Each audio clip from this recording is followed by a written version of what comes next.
Welcome to the Filmistines, the podcast where we discuss all things movies. Join us as we dive deep into the latest releases, revisit classic films, and explore the art of cinema. Whether you're a film fanatic or just love a good flick, we've got you covered. From Hollywood blockbusters to indie gems, we'll be breaking down the storytelling, cinematography, and everything in between. So grab some popcorn, sit back, and get ready for some cinematic magic. If you like what you hear, please consider subscribing to our Patreon at patreon.com/filmistines. We offer tiers at the $1, $5, and $20 level. For the $5 tier grants the ability to request films for future episodes.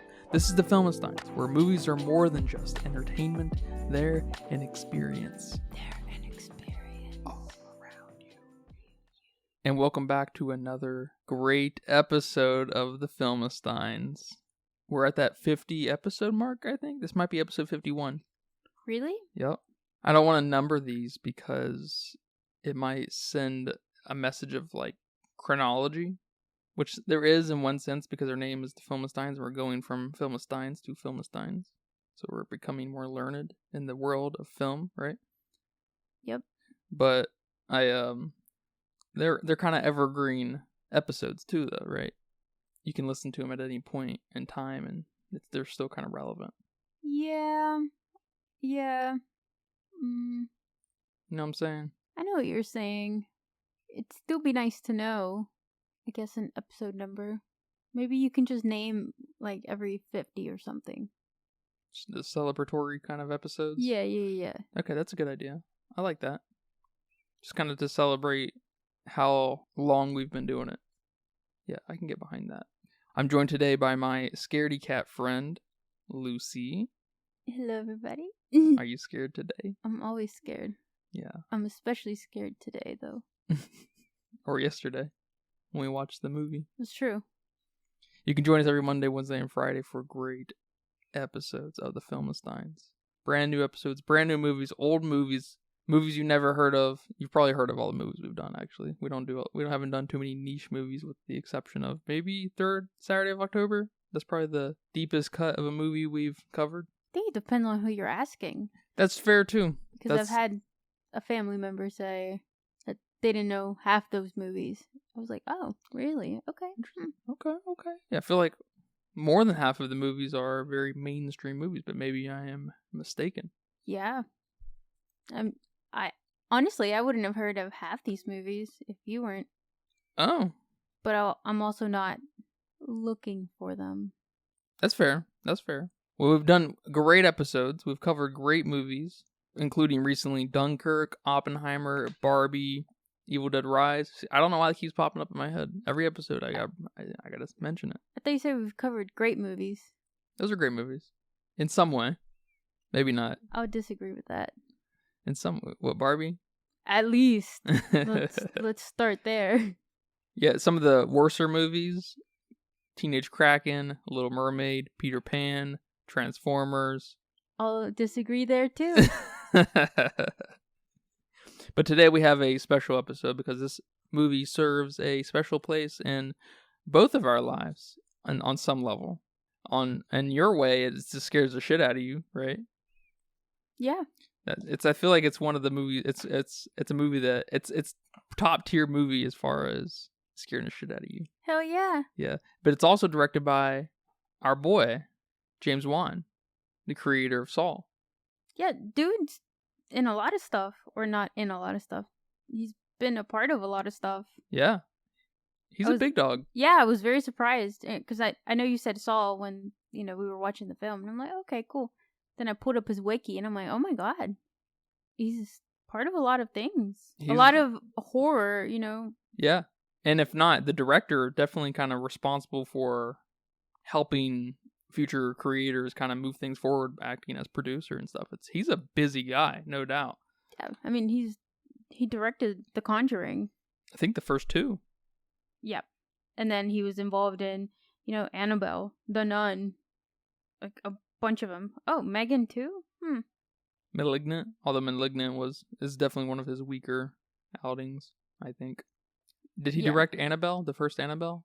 Or was he just a producer? Yeah, just producer. But we are mega fans of his early baby, Saw.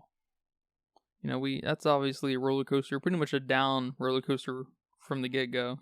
We have a high point of 1, 2, and 3, and then it's just kind of starts to not really know where to take it after that. But they're still fun, right? You set people up in these little rooms and tell them they have 10 minutes to figure out the puzzle or their head's gonna explode. That's fun. I mean, they're all fun, except maybe the There's only one I don't. There's only two I guess I don't like. The Chris Rock one, of course, trash. Mm-hmm. And then the one where they were in like that barn. I like that one. Oh, you like that one? Mm-hmm. Yeah. Which one do you not like? You beat me to it. It was the Chris Rock one. I don't even want to include that, to be honest. Samuel L. Jackson.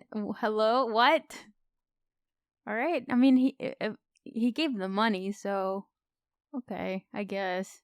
I guess in a way we're kind of lucky to get another Saw after that, right? We're getting Saw 10, I guess, Saw X later this year. Yeah. I'm excited. Are you excited? I'm excited. I hope it's it's something. In my most anticipated movies list, top 10. Well, we are covering today the 2010 classic horror film, Insidious, directed by James Wan, the man, the legend, the myth. It's probably my favorite. Insidious is probably my favorite possession film. It's not super typical in the possession sense because our possessed person or person that's kind of under attack for the most of the movie is in a coma. So he's not, doing demonic, vulgar shit. You know how they do their thing or killing folks. And a lot of it happens through the process of trying to save him or get a plan together to save him, I guess, really, or figure out what's wrong with him and whatnot. But I like a lot about this movie. I know this is kind of a controversial movie in some ways because of the end, but we'll get to that. What did you think about this movie, my friend? Yeah, I mean, it's a great horror movie. The first time I watched it, it scared the shit out of me. The second time I watched it, it still scared the shit out of me. Did I get more scared? Probably. I probably did. Not gonna lie. Screamed out a few times. Especially when I was really paying attention and I was like all into it. Some parts got me. And I don't know, it's a great film. It's hard to say what's wrong with it because it's got jump scares from the beginning to end. It's got something to give you, whether it's a jump scare or just a creepy face or just a creepy sound of, piano keys just slamming, whatever. It's got something creepy to give you from the beginning to the end. Whether, it's a shadow or it's just something. Which is nice. It's nice when horror movies do that. And I know some don't, just to kind of make you anticipate, I guess, the jump scare or whatever, but I think this one does a great job of it. Yeah, as far as jump scares go, I think this movie is among the kings and queens to kind of really show you how that can be done or how to do that effectively over and over and over again. It's kind of really amazing how many ways they manage to pull that out of you through different ways, through like slowly moving the camera over and like, the edits in between them, the camera moving to the left, like when they're talking, I think at the dinner table and you see the hand, like you see the guy in the corner with his hand raising and stuff. And then that's like building the spookiness and you're seeing it. And then all of a sudden that's when you see the red faced guy. Yeah. It's just like, damn, it's good stuff. That's good stuff. Or even like when the mom they move into the new house and she puts on a record and she's walking through past the windows. It's maybe kind of cheesy and you've seen it done before, but it's just the different ways they do go about kind of setting up the scare. It's just the variety of the setups is really kind of interesting to me. I like it a lot, and it feels really effective. It's kind of like Saw, especially the later Saws, where you have the variety of killing people pretty much all the exact same way. It's like they all end in death, I guess, or they all get mutilated crazily. But the ways it happens, the variety is like really cool. Yeah.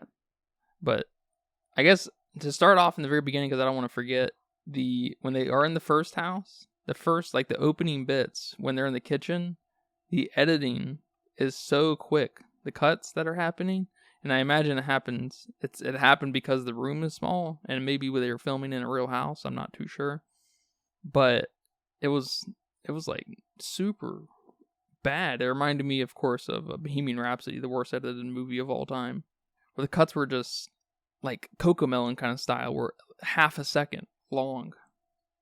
What are you talking about? Like in the introduction where they're giving us like the director names and stuff?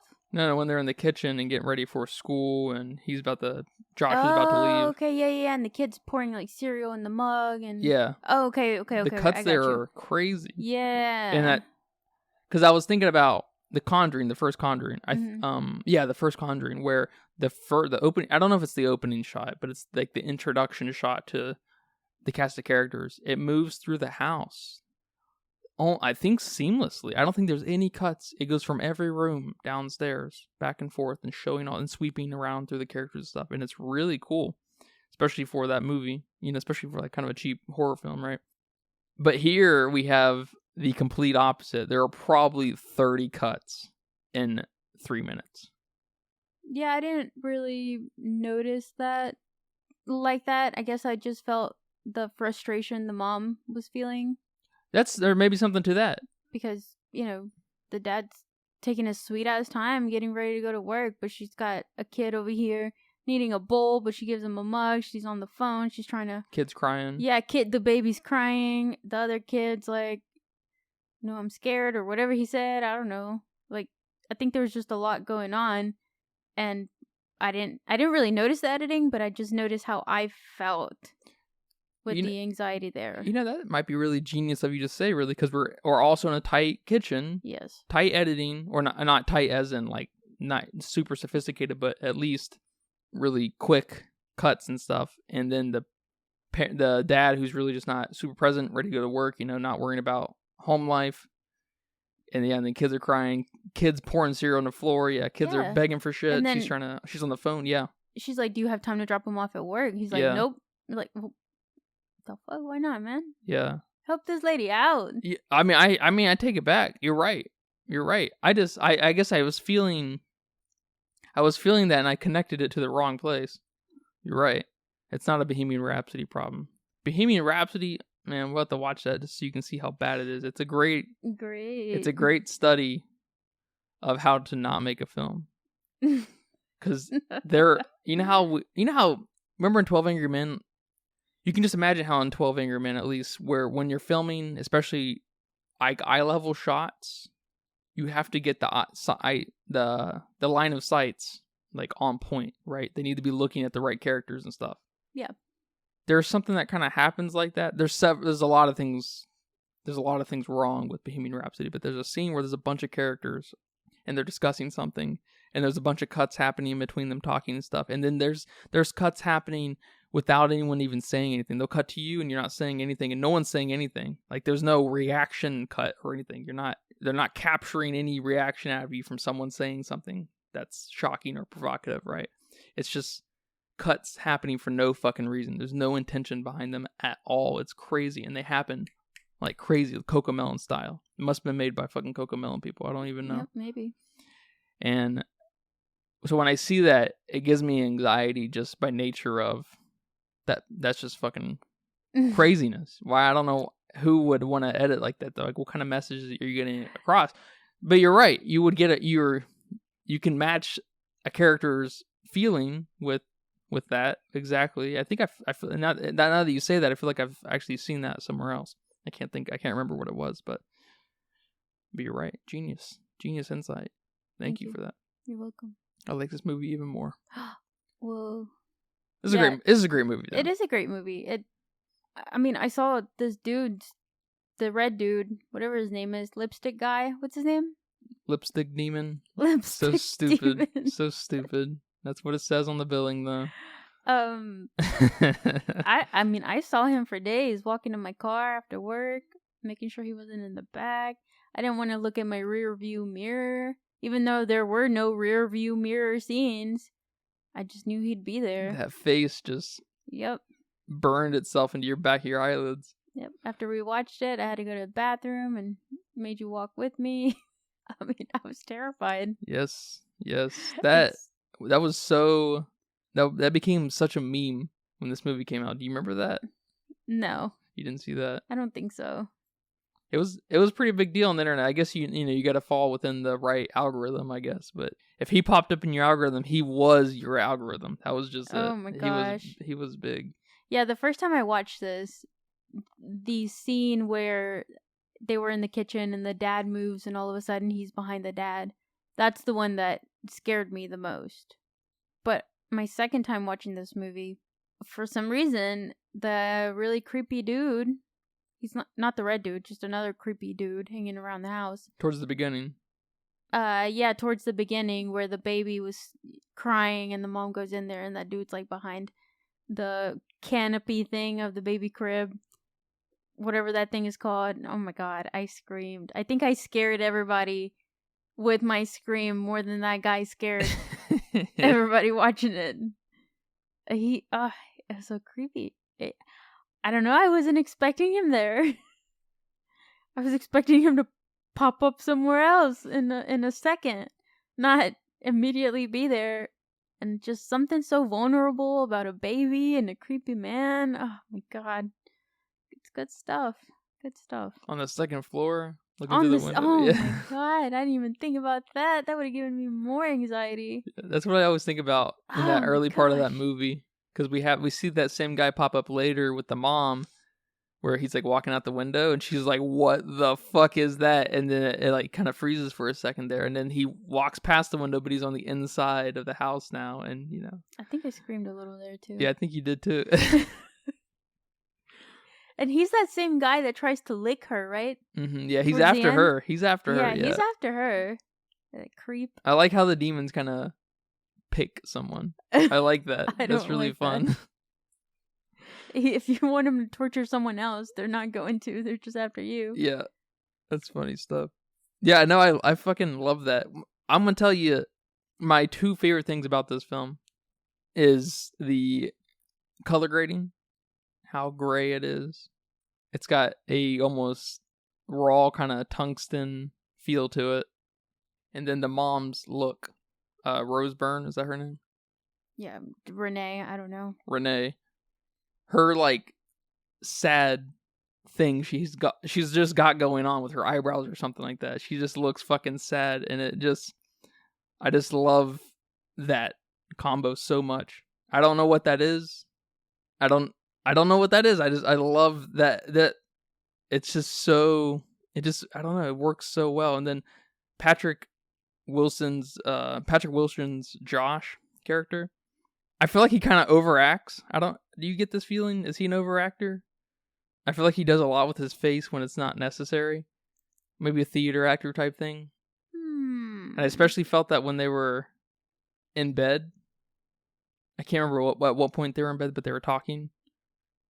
And he was just doing stuff with his face. I was like, why is he doing this? But I just loved it. I don't know. There's something about that I liked a lot.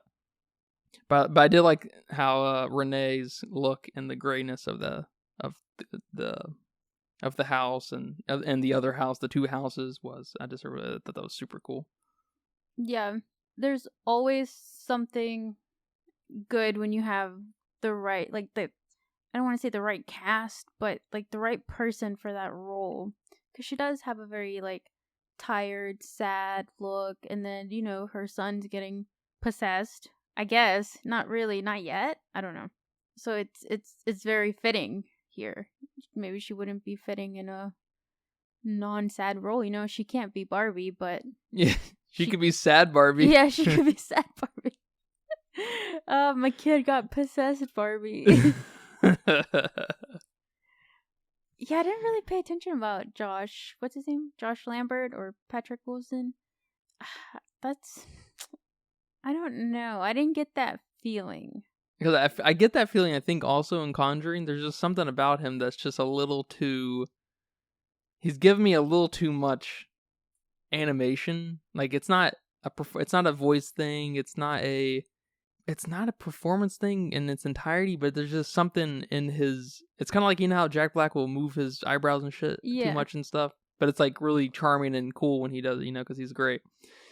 There's something happening here in a similar way that I'm just like, what is going on? I don't hate it, but what is going on with this character? What are you doing? And I feel like he does that in Conjuring too, but I'm not. Okay. I can't.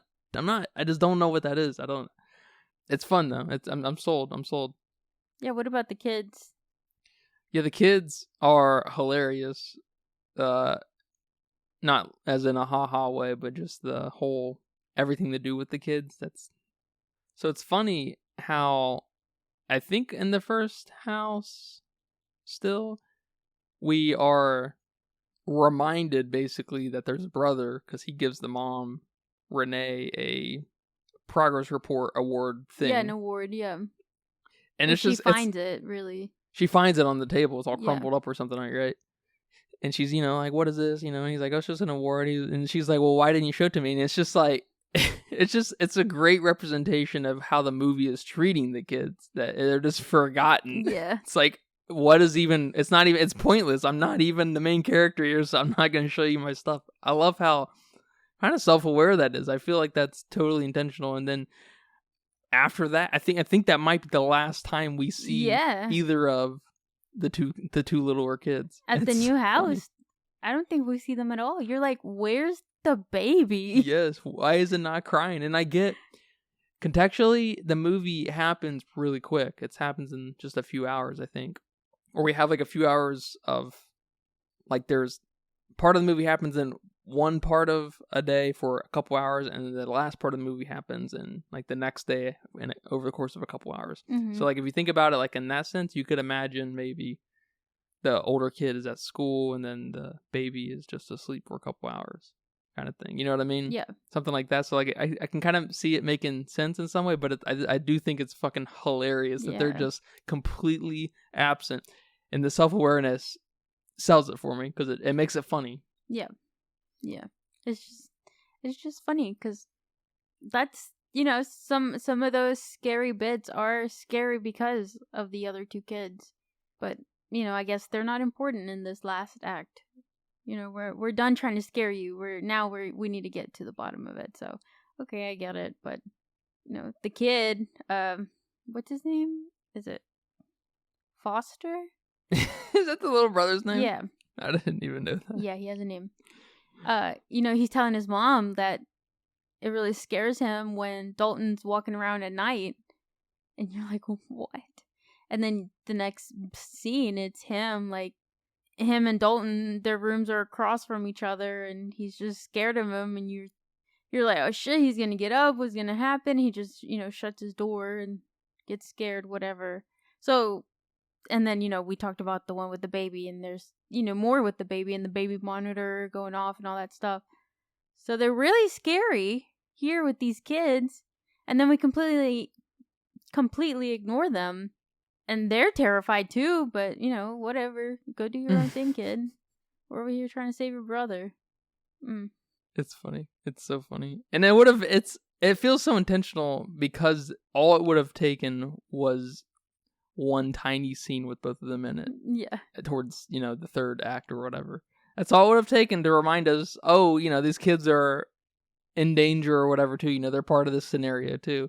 That's why it feels so intentional that we're just like, nah, these kids are whatever. Maybe they went with the grandma. That's true. The grandma kind of falls into the background a little bit too after she introduces Elise. And that's pretty much the end of her, I think, isn't it?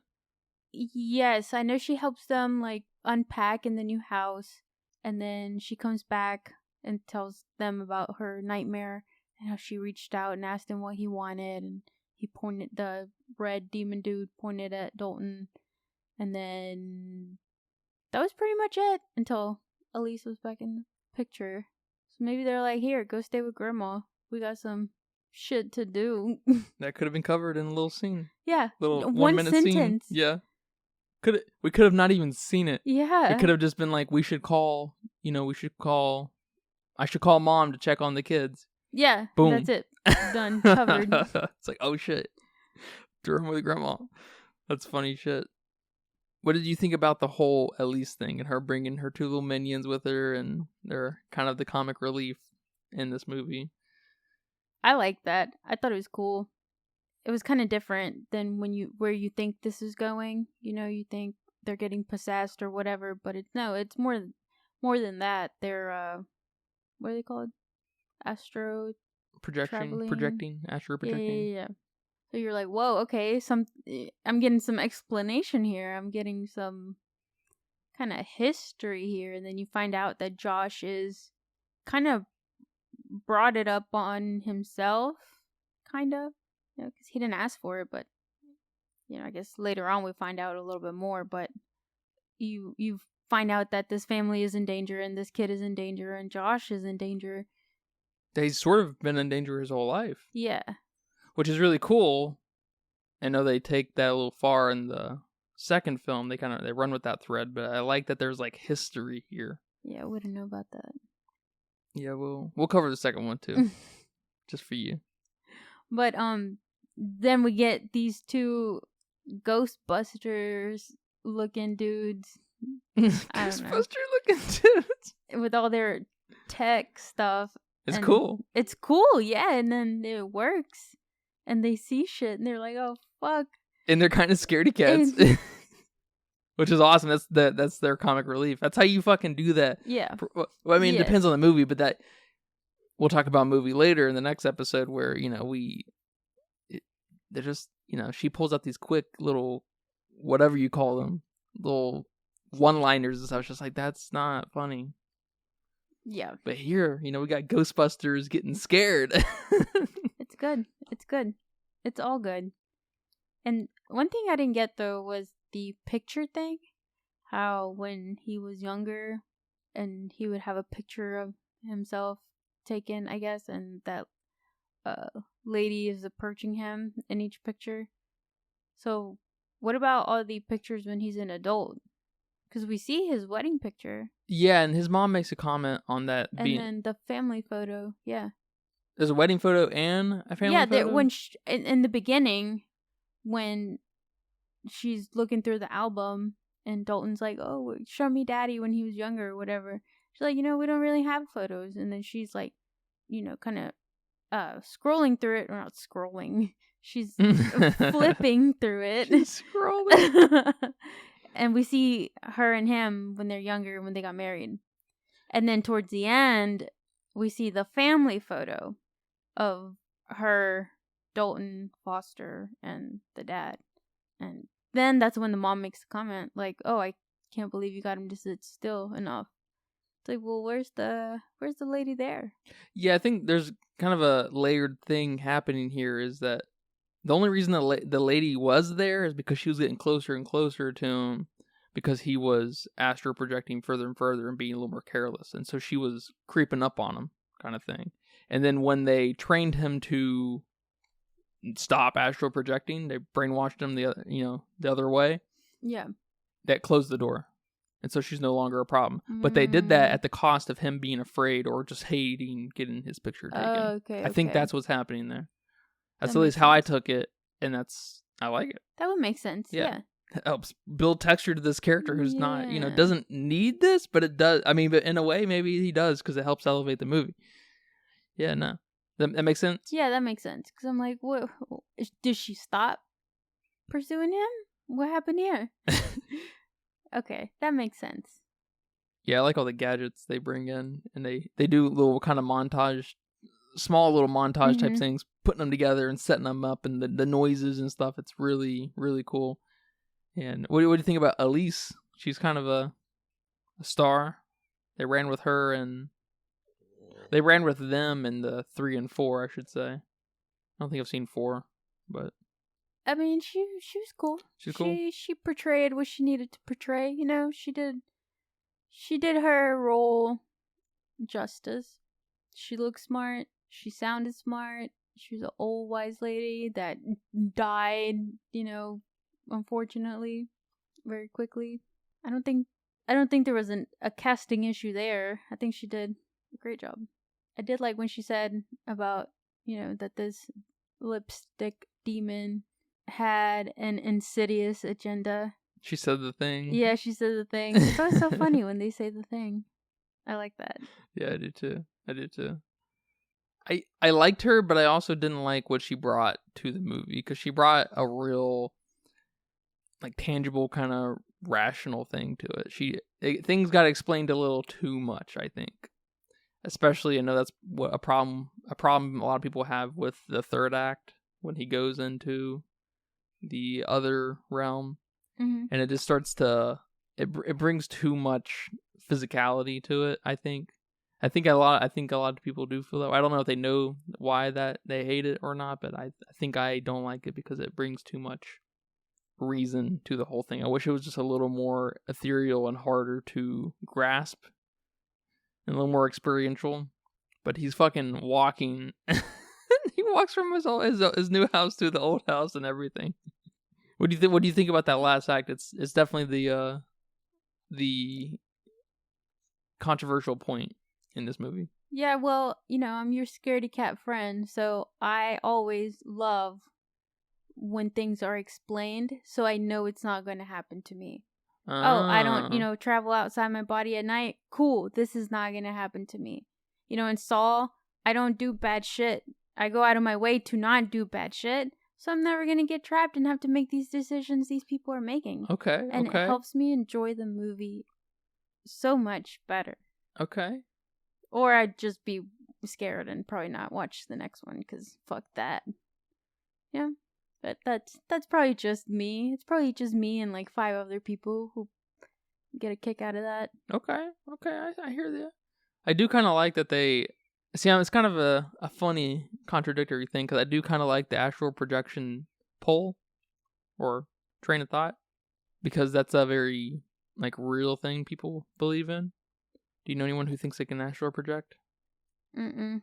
I've known a few people over the course of my life, and it's a weird thing for them to talk about. It's, it's basically what you saw here, minus the demons. Were they on drugs? No. I don't think so. That you know of. That I know of. But yeah, I like it for the most part. I don't like how it's just like, if you believe you're stronger than them, just have faith in yourself, I don't, and especially in that one bit where he pushed the guy that was coming after his wife. Hey, he right deserves to get pushed.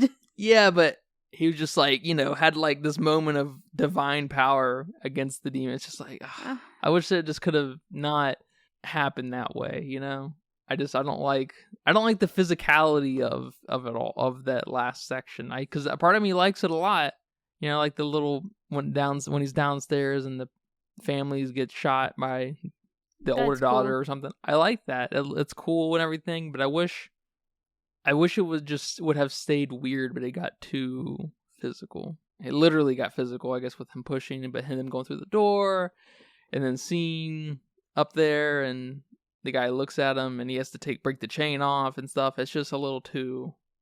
It's not whimsical enough, for me. It's not ethereal enough.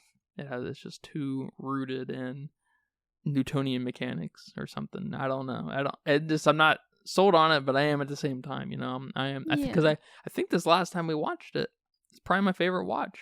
Really? Yeah. So I mean, I'm definitely high on it, but the last bit reminds me of Poltergeist, the Poltergeist film, which is not very good. We watched half of it, maybe. I didn't force you to watch the whole thing, I don't think. I think we finished it. Oh, we did? Yes. Okay. And it's just, it becomes, I don't know, it's like something too family friendly about the whole explanation of it, I guess. I don't know. I'm all for family friendly explanation of horror movies that are gonna give me nightmares. Hey, man. All for it. You explain it away, please, to my mind that's not gonna stay up thinking these things. Maybe that's the intent. Maybe he's trying to he's trying to give you the problem, and then he's also giving you the solution in case you want it. Yeah. James Wan, man, he's a genius. How'd you feel about all the Jigsaw? Oh, those are cute references or cameo type thing. Yeah. Easter eggs. Easter eggs. But then also kind of inspiration, I guess. Yeah, certainly. Especially, I guess, the one on the chalkboard. That was cute. That's cute. super cute. I wish more movies did that kind of thing. I like that James Wan's name was on the board too. That was cute too. Yeah, and his had ×2 next to it. So he was like, because those were like people who were in trouble or something, or people who had detention. Oh my god! And I think his had like that's hilarious. ×2 next to it. That's cute. No, mega cute, and some of the editing for sure was very reminiscent of Saw, and that was very cool. That was very cool. I like. Because that kind of shit also reminds me, of course, of House of a Thousand Corpses. You know, it's a very early 2000s thing kind of going on here. But it's very cool. It's very cool when you can do it in small little doses, right? Unless you're just going to embrace some of it and have your own style or a spin on it. Like House of a Thousand Corpses. Or Saw, you know. But Saw kind of helped initiate some of the campier versions of it, I think. Mm-hmm. Yeah, I really saw it in... Saw? God damn. I really saw it... She said the thing. Shit, not even... I'm sorry. Oh, I really saw it when... At the end, when the dad is rescuing Dalton, and he's up there and playing his little music. The demon dude's up there playing his little music with all his little masks and like... enjoying his life. I don't know what he's doing, but it's cool. The knickknacks and stuff are cool. Yeah, all those knickknacks, and then just I guess himself, and his coloring and his face, and then Dalton's chained up. You know, like everybody in the Saw movies. So it's like right there. I'm like, oh shit, okay, I see it here for sure. Yeah. So it was cool. I enjoyed that.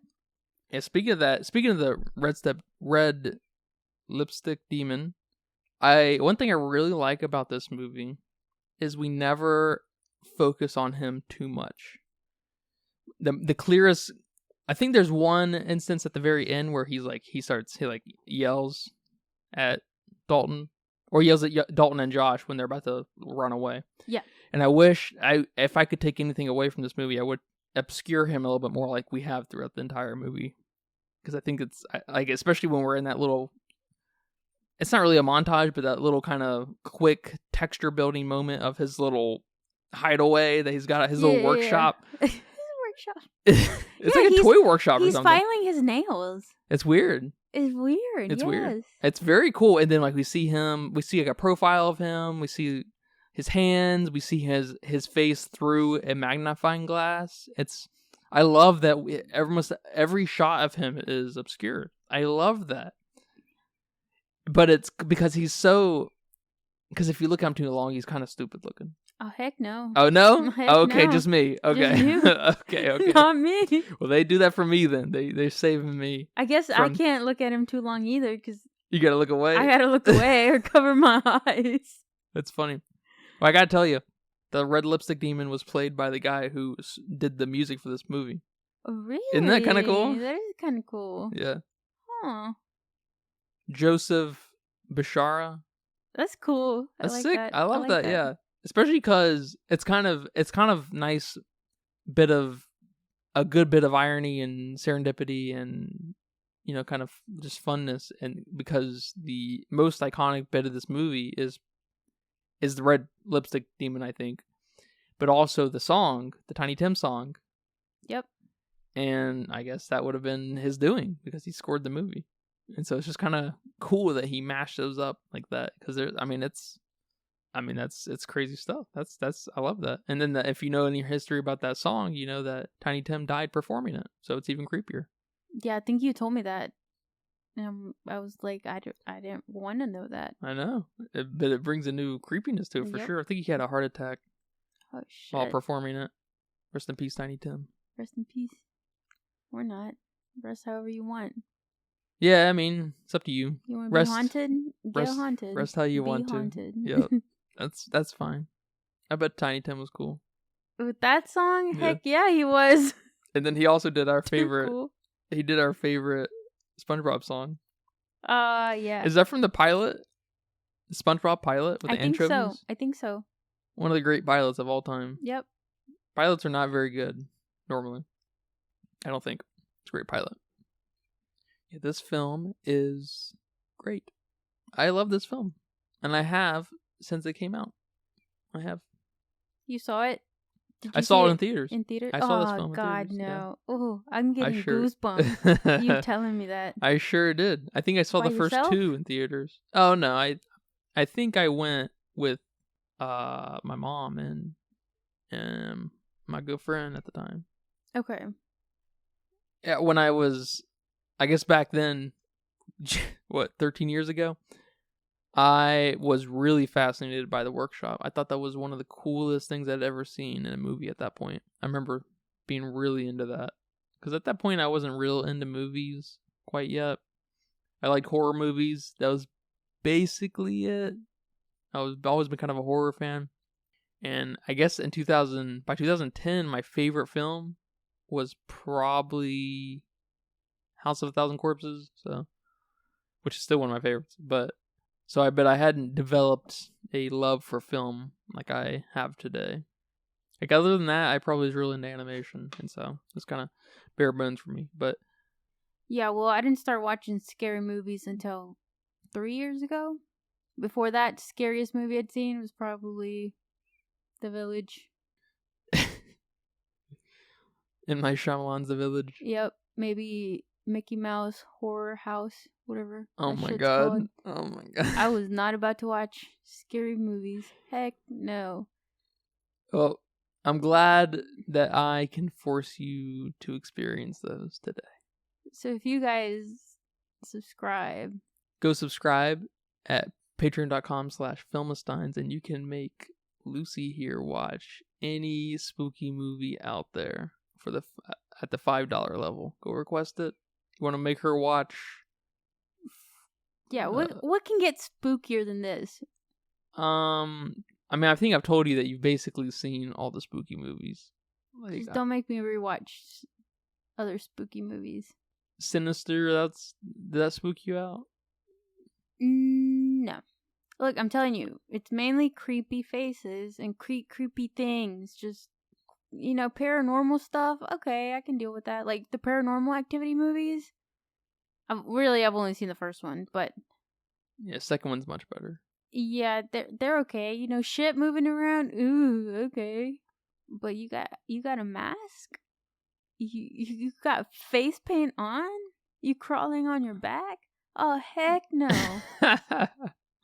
Have you seen the 2 little girls in the new Exorcist movie? Have you seen any screenshots or anything? Nope. I haven't seen the trailer, but they look pretty good. They look good. They look creepy. No. I can't wait to see the new Exorcist movie. Oof. Like, even, what's his name? The guy from the movie, The Shining. The main dude.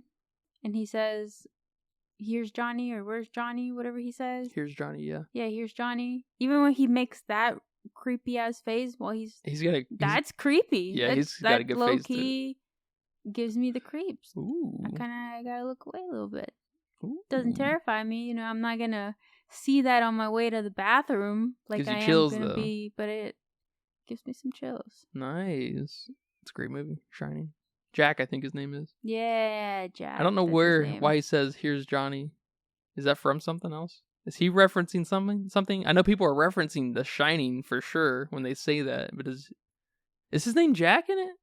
Yeah. Yeah. His name's Jack Nicholson, I know. Wait, is it? I'm all fucked up. It says a reference to the intro of The Tonight Show starring Johnny Carson. Oh. So he is referencing something. So when people reference that, they're referencing The Shining, referencing John Carson. That's hilarious. That's meta. That's fun. His name's Jack in it, right? Yeah. Okay. I think.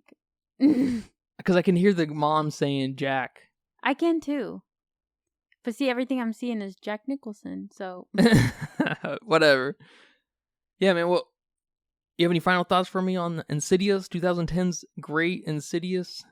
Nope. Go watch it. Watch it with a friend. Watch it in the daylight. Watch it by yourself at nighttime, in the dark. Nope. Windows open. Don't do where you that. can hear the breeze. Do not dare do that. I would probably I would give myself a heart attack. You'd come in and I'd be dead. And I'd be like, what happened? Oh shit, the windows are open. Someone killed her. And you just fucking died on your own accord. I scared myself to death. That'd be a way to go. Oh, no. Like a rabbit. Yeah, exactly. No, go watch it. For real, go watch it. Spook yourself a little. But, probably with a friend. Watch it with a friend. Yeah. Yeah. Who can walk a you friend to who your can... car. What do you say? Who can walk you to your car. Yeah. And a friend who doesn't talk too much during the movie. Yeah. You gotta... Don't Don't invite the friend who talks too much, because a horror movie where someone talks too much is just not a very good experience. Yeah, you don't hear them, you don't hear the movie, you're just anxious. Nah. Yeah, well, thank you for watching this film with me. Thank you guys for listening to this episode. Join us over on Patreon soon for exclusive episodes, including our ranking of Tim Burton's films and M. Night Shyamalan films. And maybe David Lynch and Jordan Peele films too. Films too.